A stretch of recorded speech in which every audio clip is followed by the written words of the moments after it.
그래서 예, 상당히 많아서 이걸 뭐 오늘 뭐 지금 뭐 그 큰 틀을 말씀을 드릴게요. 이 강의를 하는. 근데 이제 이걸 보니까 고전의 장면과 편 연습 문제라고 써진 게 있더라고요. 프린트물 다 출력 하신 분들은 연습 한 문제. 세 장 예, 정도? 그렇죠, 그렇죠. 그걸 좀 가지고 제가 좀 설명을 아, 드리도록 그거요? 할게요. 예. 왜냐하면 일단 문제가 없으니까 연습 문제라도 네. 좀 풀면서 흐름을 잡아 드리는 게 좋을 것 같아요. 괜찮죠? 연습 문제 여기서 예. 그리고 시험에 여기서 상당히 많이 나올 거예요. 연습 문제 이렇게 나왔다는 것은 똑같이 안 나오더라도 비슷하게는 나올 가능성이 크니까 제가 좀 이걸 심층적으로 분석을 해드릴게요. 자, 1번 문제 보세요. 1번. 1번 보시면 아래는 정지상의 송인이죠. 그래서 기역의 의미를 알맞게 평가한 내용이다. 이건 이제 뭐 한자는 다 아시다시피 뭐 모르시면 좀 의문을 달아주세요. 우월장제 초색다고요. 제일 처음에. 그다음에 송군, 남포, 동비. 어차피 여러분 방송은 다 20점 맞으시려면 다 들으셨으리라고 믿으니까. 동비가. 그다음에 대동강수 하시진. 1학년 때 배운 것 같은데. 그렇죠, 그렇죠. 다 배웠어요. 네, 맞아요. 이게 배워도 원래 배운 게 또 나오고 또 나오고 그런 거예요. 공부라는 게. 아, 그다음에 저는 이거 안 배웠어요. 예, 1학년 1학기를 예, 안 예, 해서. 예. 그러면 예, 하여튼 알겠습니다. 별로년년 첨노파 이렇게 되거든요. 유명한 시예요. 그러니까 일단 이거는 뭐 다른 거에서 시험이 나올 수 있으니까 제가 해석을 해드릴게요. 비죠, 비. 헐은 뭐냐면 개다는 뜻이에요. 개다. 그러니까 비가 겠다. 됐죠? 보통 이 7개를 그러니까 이런 걸 칠원절구라고 하는데 칠원절구는 사삼으로 끊어요. 이렇게 사삼으로 이해가시죠? 우헐장제 초색다. 이게 길다는 뜻이에요. 긴. 쟤는 강둑, 두가 할 때 제자예요. 해석되죠? 비가 갠 긴 강둑에, 긴 강둑에 초색. 풀들의 색깔이 많다. 풀들의 색깔이 많다. 그러니까 이제 풀빛이 짙은 데라고 번역한 거예요. 해석되십니까? 안 되면 안 된다고 하세요. 이게 이제 시험 문제에서는 이것만 나온다는 보장이 없어요. 다른 것도 같이 공부하는 게 좋아요. 비가 갠 긴 강둑에 풀색이 많다. 해석돼요? 풀색이 많다, 풀잎이 많다, 짙은데, 송군, 이때 군은 그대란 뜻이에요, 그대. 또는 임이란 뜻도 돼요. 그대나 임. 이렇게 써놓으세요. 이때 이게 임금만 해석되는 게 아니에요. 군은 그대를 보내요, 남포에. 남포에 보내는데 동비가 슬픈 노래가 움직인다. 그러니까 슬픈 노래에 복받친다는 뜻이에요. 슬픈 노래가. 해석되죠? 비가 슬픈, 엘러지라고 하잖아요, 영어로 엘러지. 여기 비가잖아요. 여기 움직여. 이미자 가수가 엘러지의 여왕이잖아요. 맞죠? 그러니까 슬픈 노래가 멜로디요. 움직인다. 그런데 대동강 물이 하시진 어느 때 닿을 것인가? 하가 시를 꾸며줘요. 어느 때? 하시는 어느 때라고 써요. 지는 닿을 진짜예요. 어느 때 닿을 것인가? 자, 별로 이별의 눈물이 년년 해마다 녹파 푸른 물결에 첨가하네. 해마다 이별의 눈물이 푸른 물결에 첨가하네. 그러니까 해마다 이별의 눈 이게 무슨 말이냐면 이 대동강을 사이에 두고 남녀가 이별하는 거야, 이별을. 그러면 여자가 남자를 보내야 되니까 눈물을 흘리겠어, 안 흘리겠어? 눈물 찍찍찍 흘리겠죠. 그러니까 대동강 물이 안 마른다는 거야. 엄청난 뻥이죠. 이런다고 이 눈물 흘린다고 대동강 물이 안 마르겠어? 안, 이거 말이 안 되죠. 그러니까 이제 그만큼 대동강은 이별의 어떤 장소라는 거예요. 이별의 장소. 그리고 이 남포라는 것은 이제 대동강 주위에 있는 실제 지명이라고 보시면 돼요. 지명. 남포는 지명이에요. 여기에서 슬픈 노래가 움직인다. 자, 여기까지 해석 안 되시면 안 된다고 하세요. 제가 여러분이 뭘 모르는지 모르니까. 그러면 이제 보세요. 1, 2, 3, 4. 지금 여기 기획본을 보면 대동강물이 언제 마르랴? 안 마른다는 소리죠? 이별의 눈물이 푸른 물결을 더하니. 자, 여기에 알맞은 내용인데 아직 일어나지 않은 일을 가정해서 제외된 확신이 아니죠. 지금 이별의 장면. 해석되시죠? 그 다음에 길지 않은 이별의 장면을 묘사해 영원히 지속할 이별의 정환을 나타내고 있다. 답은 2번이네. 이게 이별의 정환을 나타내는 거예요. 이별의 정환. 이해가십니까? 이별의 정환. 이별의 정환을 나타낸다고. 여기 지금 이별의 장면을 묘사했다고 나왔잖아요. 그리고 이게 이미 올지 안 올지도 몰라. 계속해서 이제 임과 이별하니까. 3번 풍요로운 자연과 고독한 내면을 대비함으로써 이별로 인한 슬픔을 부각하고 이게 뭐 풍요로운 자연과 어떤 그 뭡니까 내면을 대비하고 이런 건 아니에요. 이게 뭐 풍요로운 것이 나온 건 아니고 이제 비가 오고 나서 이 자연이 푸르다는 거기 때문에 끊임없이 흐르는 강물에 주목해서 사랑도 변할 수밖에 없다는 걸 암시하고 있다. 아니죠. 밑에 정답 밑에 보세요. 자, 위시에서는 해마다 이별의 눈물이 푸른 물결에 더하니 대동강물은 말을 겨를이 없다고 진술한다. 이를 통해 해마다 반복될 이별의 정한, 거기다 밑줄 주세요. 해마다 반복될 이별의 정한을 나타내는 것이다. 라고 나왔죠. 그렇게 해석이 됩니다. 자, 2번 문제를 보죠. 2번 문제를 보시면, 비생명성, 불변성을 지니고 있어서 인간과 대비되는 존재를 지칭한 소재로 가장 적절한 것은 이렇게 나왔습니다. 좀 소음이 나서 제가 음속을 할게요. 하고. 자, 이번에 보시면, 그래서 생명이 없다는 거죠. 그 다음에 불변성, 변하지 않는다는 거죠. 불변성. 이 불변성의 반대말이 가변성이에요. 불변성은 변하지 않는다는 소리예요. 그래서, 자, 보면, 이게 이제 길우희 이렇게 나왔잖아요. 이게 지금 문제가, 여러분 거기 프린트문에 기역, 니은, 디귿, 리을 이렇게 써 있잖아요. 이거 좀 고쳐주세요. 이거 1, 2, 3, 4로 고치는 게 좋아요. 예, 문제 출제하시다가 좀 헷갈리신 것 같아요. 교수님이. 1, 2, 3, 4. 그래서, 우희는 길 위에라는 뜻이 위에, 길 위에 돌로부터 벗고 굶고 마주셔서 일어났죠. 두 돌부터 벗고, 굶고죠, 굶고. 그다음에 마주는 마주, 서서는 서서 이런 뜻이에요. 벗고, 이건 아시겠고. 바람비 눈서리를이죠, 눈서리를. 맞도록 맞도록은 요즘 말로 눈서리를 맞다니까 눈서리를 맞다니 이런 식으로 써야겠죠. 맞도록. 맞을 망정. 요즘 말로 쓰면 이렇게 써야 돼요. 맞을 망정. 인간의 이별을 보라니 그를 불러 하노라. 인간이란 건 인간 세상에. 이별은 이별을. 보라니는 모르니. 그것을 부러워 하노라. 이렇게 해석이 되죠. 그걸 부러워한다는 거예요. 그러니까 이 돌부터라고 할 때 이 돌이라는 것이 이제 바로 밑에 나왔죠. 시와의 의미를 이해하고 있는지 묻는 유형이고, 돌부터는 비생명성, 불변성을 지니고 있어서 이별을 모르는 존재다. 돌이라는 것이 이제 생명이 없다는 거죠. 변하지 않는다는 거죠. 그런 것을 나타내는 거죠. 그러니까 기읍번이 답이 되겠죠. 자, 해석되시죠? 지금 이별은 뭐 이게 인간과 대비되는 존재 이게 아니잖아요. 눈소리라는 것이 뭐 지금 여기서 불변성? 눈소리는 어차피 녹아버리잖아요. 그러니까 가변성이죠. 그다음에 벗고도 안 돼. 돌이라는 것은 뭐 정말 뭡니까? 그 천년 전, 뭐 천년이 뭡니까? 수십억 년 전에 만들어진 것들이 점점점 가지 않고 그대로 있는 거죠. 거의 돌이라는 것 자체는. 그래서 돌이라는 것을 여기서 이제 불변성으로 이야기하고 있다. 이렇게 보시면 되겠습니다. 자, 3번 문제를 보시면 다음에서 이제 설명하고 있는 계칭이라고 그랬는데 17세기 후반부터 출사라는 건 벼슬로 나간다는 뜻입니다. 한자로 쓰면 이렇게 써요. 이렇게 출사. 여기 벼슬 사자거든요. 벼슬길로 나아가는 건데 길이 막히기 시작해서 사회 경제적 기반을 상실했고 독서인 책을 읽는 사람이죠. 업농자는 농사 짓는 사람이에요. 농사 짓는 사람 이렇게 써놓으세요. 자신의 정체성 아이덴티티라고 써요. 아이덴티티. 정체성은 후에마이죠. 나는 누구인가 이걸 생각하는 거죠. 바꿔야 했고 조선 후기 사회 경제적 변동에 따라 흔들리던 지방의 질서를 유지하려고 했다라고 나왔죠. 여기서는 진골, 우리가 이제 성골이라는 것이 있고 진골이라는 게 있어요. 여러분 신라의 그 골품제도라는 게 있지 않습니까? 골품제도. 그래서 이제 성골은 성스러운 뼈, 이건 진짜 뼈. 그래서 성골은 두 분 둘 다 부모 둘 다 귀족이죠. 진골은 한쪽이 귀족이고 다 아시죠? 부모.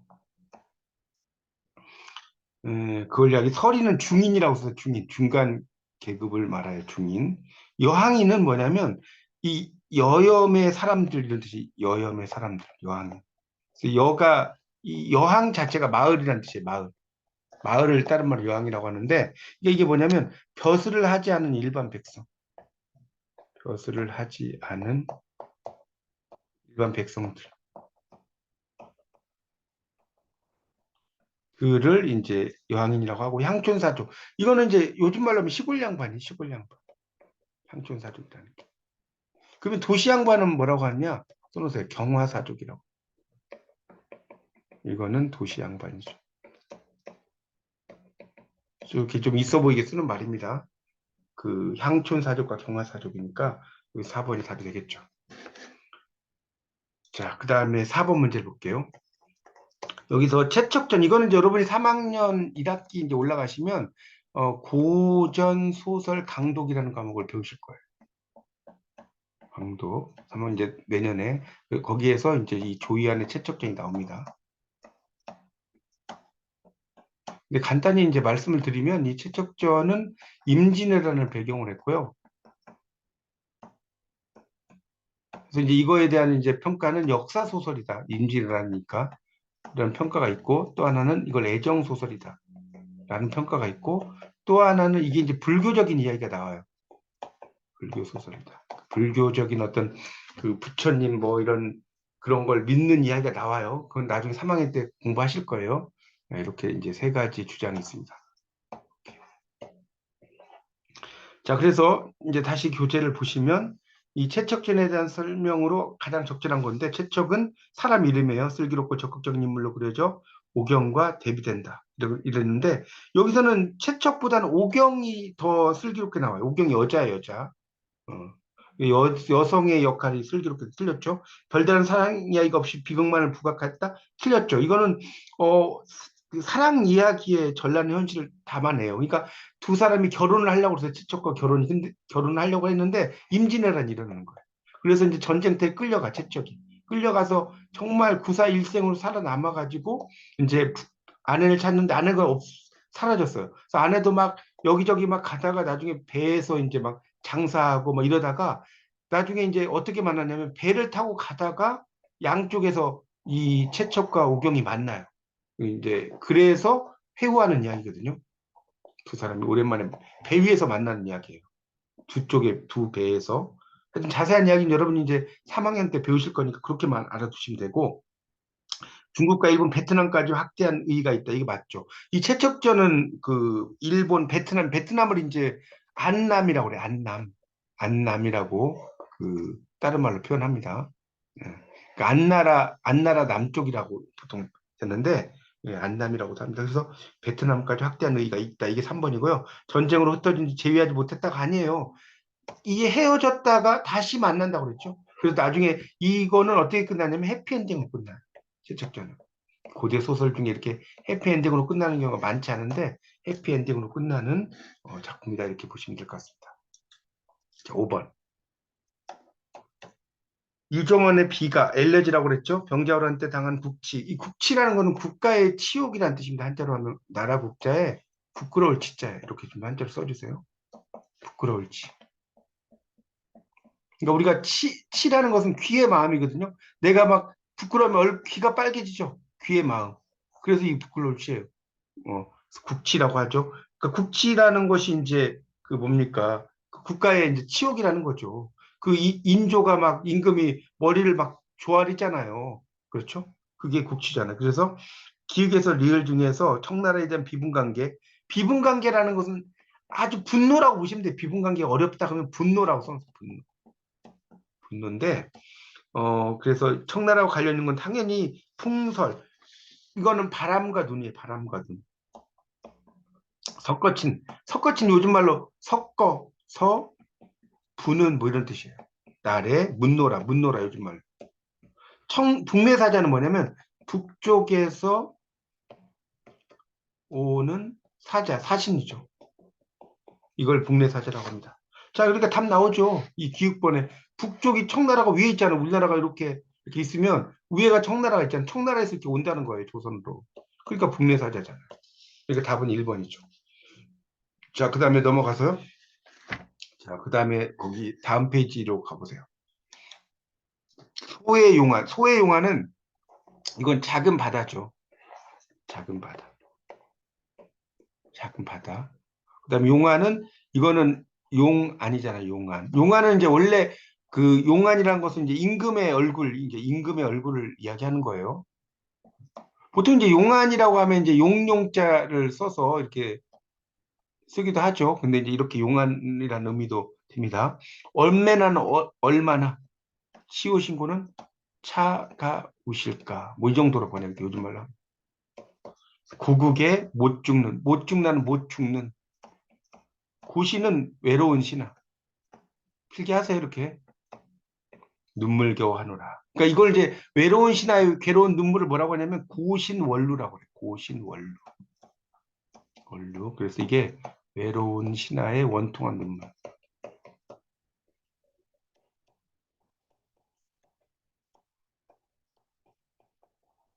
이걸 이야기합니다.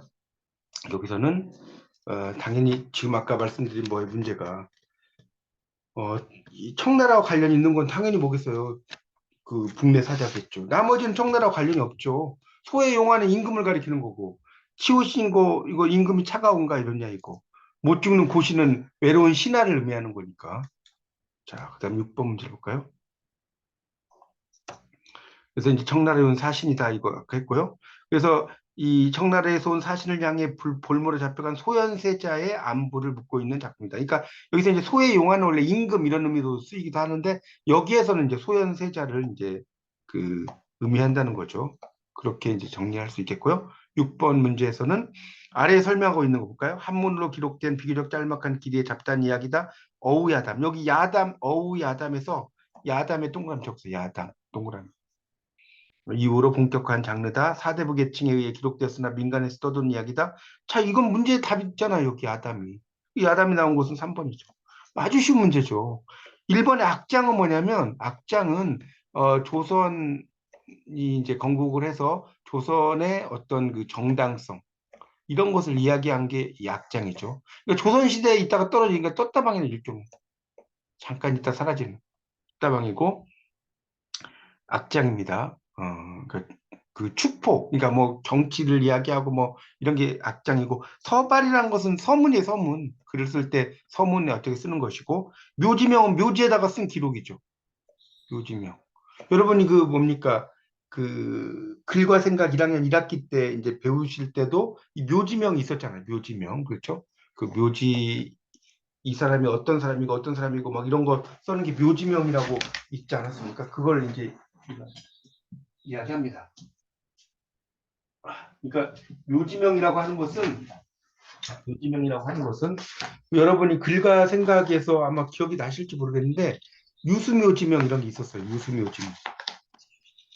글과 생각 한번 찾아보세요. 그러니까 유수묘지명이라는 것이 뭡니까? 그 유신노인의 묘지명, 유신노인. 그래서 이 사람은 이제 그 뭡니까? 신발을 이렇게 그 지푸라기 가지고 이제 그 신발을 가지고 이제 뭐 한 사람 이런 거 있었죠? 그런 걸 쓴 게 유수 묘지명이거든요. 이게 대표적인 그 묘지명이라고 할 수가 있습니다. 나중에 기억이 안 나시면 긁어 생각 찾아보세요. 자, 그런 것이고. 그래서 이제 어우야담으로 본격화했다. 주로 사대부 계층에 의해 기록되었으나 민간에서 떠도는 이야기에 바탕을 둔다. 이 야담이죠. 야담이라는 게 민간, 우리 야사란 말 들어보셨지? 야사. 정사가 있고 야사가 있잖아요. 그렇죠? 정사, 올바른 역사, 야사, 들야자잖아요. 그 민간에서 떠도는 이야기가 야사죠. 그래서 야담이고, 그다음에 규방가서, 규방가서는 이제 여인이 이제 규수라고 하잖아요. 혼인을 여성의 삶이 풍요로운 기점으로 형성했다. 혼인을 풍요롭다라고 하자 혼인은 상당히 힘들게 나와요. 순한, 혼인은. 옛날 규방가서에서는. 그다음에 화전가는 남성들까지 아우르는 소통의 장이다. 이거 맞죠? 이거 화전가. 화전이라는 게 꽃지짐이에요, 꽃지짐. 그다음에 민간에 성립해서 양반가의 부녀자들로 저 주변을 넓혀갔다. 이것도 맞죠, 부녀자들로. 그다음에 넉넉한 삶에도 분권적 속박을 벗어나지 못한 여성이 순환이다라고 그랬는데 여성의 삶은 그 뭡니까? 봉건적 속박을 벗어나지 못한 여성의 순환이라고. 이거는 오른쪽에 그 설명 나온 걸 보세요. 강의에서 중요하게 다른 장르와 특징을 숙지하고 있는지 묻는다. 화정가, 이게 꽃지짐이죠. 여성은 물론 남성도 아우르는 소통의 장을 마련했다. 맞죠? 그러니까 이게 이제 화정가는 주로 그 작자층은 여성이에요. 여성인데 이게 이제 여성들만 남성들도 이제 이런 걸 봤다는 거예요. 규방가사에서는 혼인을 여성의 순환이 시작되는 기점으로. 기점이란 건 출발점이란 뜻이에요. 기점은 출발점. 규방가사는 일반가사가의 부녀자들 사이에 성립해서 민간으로 그 저변이 확대됐고요. 규방가사에서 여성의 삶은 넉넉한 삶을 사는 것으로 그려지지 않는다라고 나왔죠. 넉넉한 삶을 사는 것으로 그려지지 않아요. 규방가라는 것 자체가 힘들어요. 이 대표적인 규방가가 뭡니까? 규원가도 있고 규원가. 이 규방가죠. 허난설원이 지었다. 자기의 남편이 막 뭡니까? 집에 잘 안 들어오는 이야기잖아요. 허난설원의 이 규원가라는 것 자체가. 그렇죠. 그런 내용으로 되어 있습니다. 상당히 힘든 삶을 써놨어요. 자, 8번. 간민가인데 적절하지 않는 거예요. 뭐, 어와 생원인데 초간인지 그대 말씀, 이내 말씀 들어보소 이렇게 나오죠. 이내 또한 간민이라 그렇게 나왔잖아요. 그래서 간민이라는 것 자체가 이제 일반 백성을 이야기하는 거예요. 그래서 갑민이죠. 백성의 갑이라는 거죠. 그런 의미로 이제 쭉 이야기를 하고 있습니다. 그래서 이제 이것은 밑에 보면 일본의 유랑민이 급증하는 문제를 타개하기 위한 해결책을 제시했다. 맞죠? 이 간민가랑 유랑민. 양반조차 신분이 낮아지고 군대 편입되기도 한 사정을 드러냈다. 라고 이제 이야기를 하고 있고, 그런 것도 있고, 그 다음에 또 뭡니까? 도망간 사람의 군역까지 한 사람에게 전가하는 군역의 폐단을 묘사했다. 라고. 여기 이제 문제가 그 않는 거죠. 적절하지 않는 거, 문제가. 그래서 군역의 부담이 막중했던 함경도 갑산. 그러니까 간민이라는 게 갑산의 민족이라는 뜻이에요. 백성이죠. 그러니까 유랑민이 급증하는 문제는 나오긴 나오는데 이게 이제 이 앞에는 맞아요. 근데 이게 타개하기 위한 해결책을 제시하지는 않았어요. 해결책 제시라는 부분이 그러니까 이게 좀 문제가 헷갈리는데 요게 X예요. 요게. 해결책을 제시하지는 않았다. 유랑민의 급증 문제는 나옵니다. 근데 그것에 대한 해결책을 제시하지까지는 않았다. 그래서 답은 1번이에요. 아시겠죠? 그러니까 이게 이제 뭐 본문의 내용은 여러분이 뭐 읽어보시면 되겠지만 상당히 좀 그 자기 넋두리를 하는 거예요. 이 간민이란 넋두리를 이야기하는 거다 이렇게 보시면 되고요. 그다음 9번 문제 한 장 더 넘기면 있죠. 9번 문제를 보시면 다음 중 아래에서 설명하고 있는 장르라고 그랬어요. 조선 후기의 새로운 문풍. 그러니까 문풍이란 것은 문의 풍이라는 거예요. 문학의 풍. 그러니까 문학의 풍조. 뭐이 정도로 해석할 수 있을 것 같아요. 형성했다. 16세기 말에 수용돼 조선 후기에 성행했다. 격식에 얽매이지 않는 필치로 어떤 대상에 대해 짧고 예리하게 했다. 자, 율시부터 보면 율시라는 것은 이제 이거는 여러분 한시에서 다 공부를 좀 하셨는데 이게 이제 이 절구하고 율시가 있잖아요. 절구. 그래서 절구는 다시 오원절구와 칠원절구가 있고 율시는 다시 오원율시와 칠원율시가 있죠.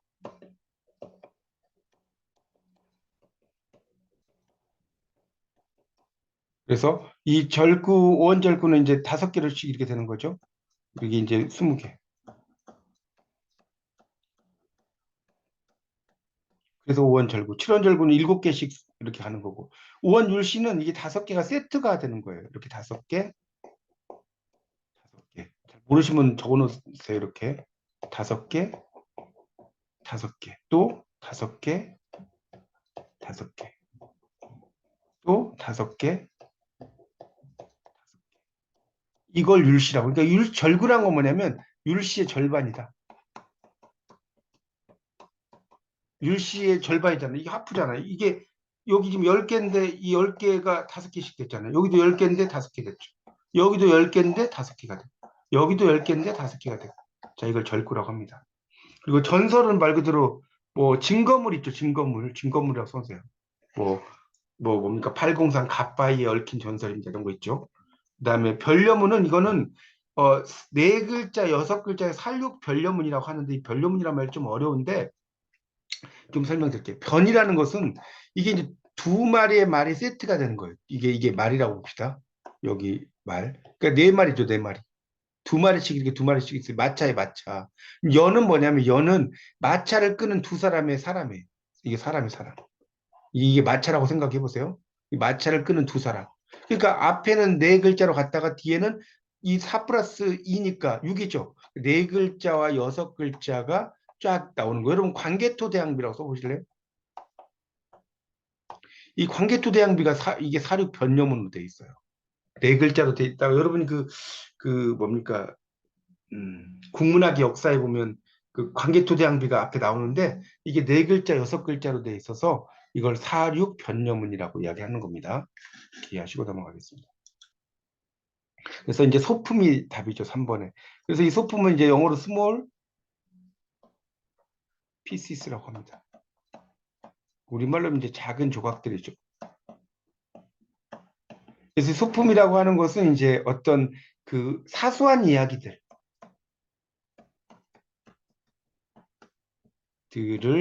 글로 쓴. 그래서 이제 대표적인 이제 소품의 작가가 누구냐면 이옥이에요, 이옥. 이 조선시대 이옥이라는 사람이 아주 대가입니다, 이 소품에. 예, 이옥이라고 하는 써놓으시고 나중에 인터넷 찾아보세요. 그래서 이게 지금 여기 보면 격식에 얽매이지 않은 필치 여기 밑줄 쫙 쳐놓는데 이게 바로 이게 이 뭡니까? 소품과 관련된 거. 작은 조각들이니까 사소한 이야기가 되겠죠. 답은 3번. 자, 임진왜란 병자호란 이걸 이제 줄여서 양난이라고 해요. 양난 써보세요. 양난. 임진왜란과 병자호란 관련된 문학 현상으로 적절하지 않은 거. 실기는 뭐냐면 실제 기록. 실제 기록. 을 지어서 전란의 비극을 기록으로 남기려고 했다. 맞죠? 가족의 이상과 재회, 최척전. 아까 이야기했죠. 임진왜란 배경으로 했다고. 자, 그 다음에 전쟁 직후의 치욕과 분노를 있는 그대로 그려낸 박시전 인기를 끌었다는데 있는 그대로로 그린 게 아니에요. 그냥 소설로 이루한 거예요. 왜 그러냐면 박시전은 이 박씨 부인이죠. 이 막 전쟁에 나가는 거예요. 3년. 그래서 이 박시전을 이제 뭐라고도 하냐면 박시전을 여성 영웅 소설로도 이야기하는데 그 박씨가 뭐 실제로 뭐 전쟁에서 엄청나게 잘 싸우거나 이런 건 아니잖아요. 그냥 하나의 이야기를 만든 거예요. 박씨란 우리가 실제로 병자호란에서 졌으니까 이야기로라도 이기자 이런 거기 때문에 여기 지금 있는 그대로를 그려냈다는 말이 좀 잘못됐다는 거죠. 그걸 이제 위로한 거고. 동아시아 권력이 재편되는 과정에서 주전론 추화론 이건 뭐냐면 주전론이란 건 전쟁을 하자는 거예요. 주전론. 전쟁을 하자. 주화론, 평화를 주장하자. 이 주전론과 주화론입니다.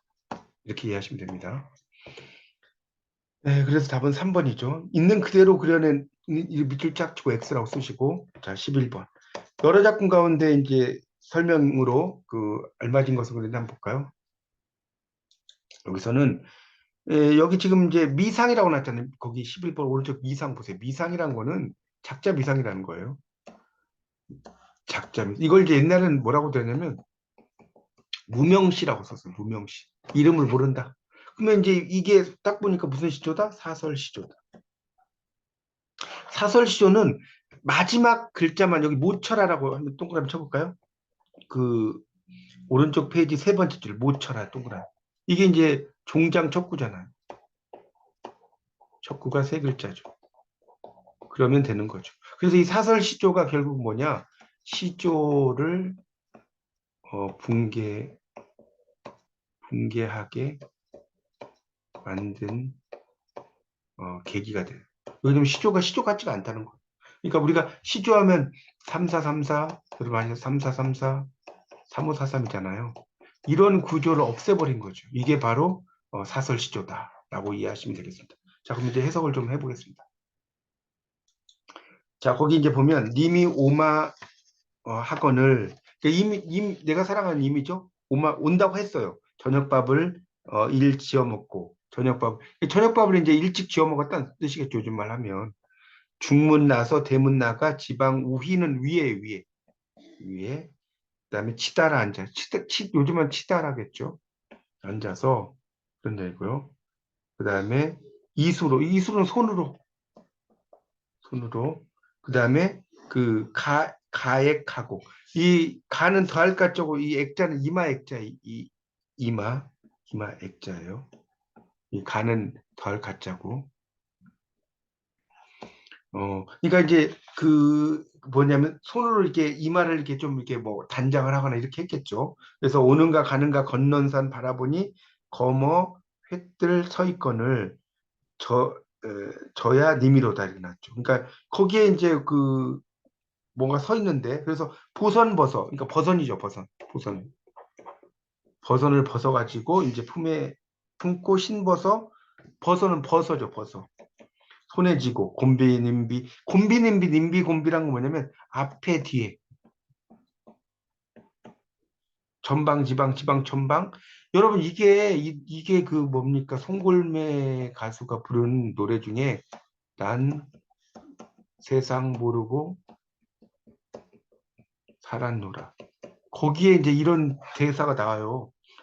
버선버섯 품에 품고 신버섯 손에 쥐고 곰비 님비 곰비 천방 지방 지방 천방 하다가 난 세상 모르고 살았노라 이렇게 노래가 되는 게 있거든요. 여기서 이제 그 가사를 조금 이제 인용을 했다라고 보시면 됩니다. 자, 그래서 다시 이제 보면 그래서 이제 천방 지방 지방 천방 그러니까 이거는 이제 앞에 뒤에 앞에고 천방지방 그러니까 이건 하늘과 땅이죠.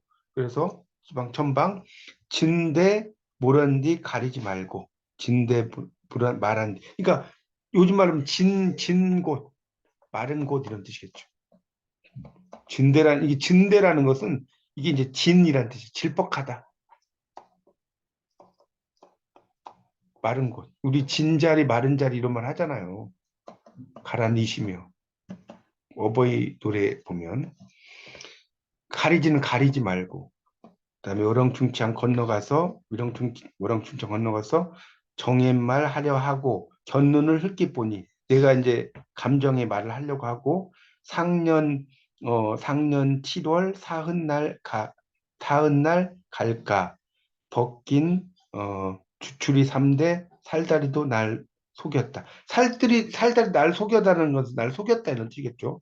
속였다. 사흔 날 갈까 그 벗긴 주출이 3대. 그러니까 이게 이제 결국 님이 아니라는 거죠. 님이 아니에요. 여기 지금 주출이 3대라는 것이 이제 일종의 뭐랄까 풀 같은 뭐 그런 것들이 이제 속였다는 거예요. 그런데 모처라 이게 마지막에 모처라 나왔잖아요. 밤이기에 망정이지. 밤이기에 망정이지. 행여, 행여, 나지런들, 낮이라면 타인죠, 타인. 웃길, 번하게라, 번하였구나. 이런 정도로 해석이 되죠. 그래서 이게 이제, 1번, 비할 데 없이 간절한 기다림을 노래했다. 이별의 책임이 자기에게 있음을 탄식했다. 타인의 시선을 의식하지 않으려는 태도. 그다음에 이미 오지 않았음을 알아챈 순간에, 여기 이제 겸연쩍음이란 말 좀 설명을 좀 해야 할 것 같은데, 이 겸연쩍음이란 말은 좀 필기를 해주세요. 쑥스럽구나. 미안하여. 어색함. 이렇게 뭔가 쑥스럽거나 미안해서 어색한 거예요. 내가 이민지 알았는데 이미 아니었다는 거예요, 한마디로. 그래서 밑에 나오죠. 강의 내용을 토대로 작품의 성격을 분석할 수 있는지 묻는 유형이고 이 시조는 착각의 모티프. 이 모티프는 이제 이건 좀 설명을 좀 해야 할 것 같은데 이건 이제 우리가 이제 이건 좀 써보세요. 모티프라고도 하고요. 모티브라고도 합니다. 그래서 우리말로 번역하면 동기라고 하고요. 여러분 이제 3학년 상에 올라가시면 이걸 화소라고 합니다. 화소. 이야기의 바탕. 이게 이제 나중에 여러분 3, 4학년 때 공부하시겠지만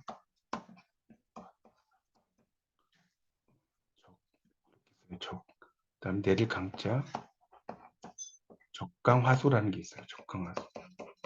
적강화소라는 게 뭐냐면 이게 신선 적자거든요.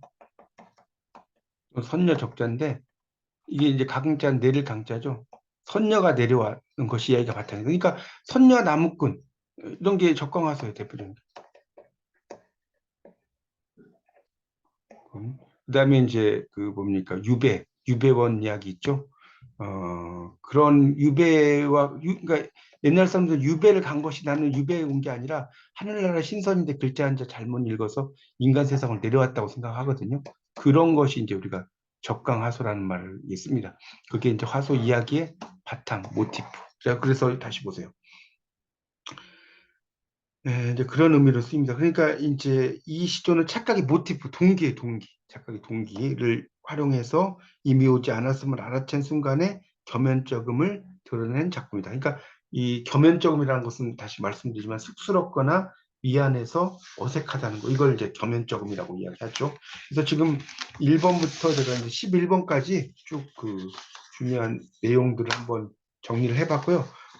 일단은 제가 저기 뭐지 좀 어, 7시 한 50분 정도에 이거 좀 여기 녹화해놓고 다시 여러분 처음 초대해서 나머지에 대한 공부에 대한 이야기를 좀 해드리도록 하겠습니다. 일단 이 정도로 설명을 좀 드리도록 하겠고요.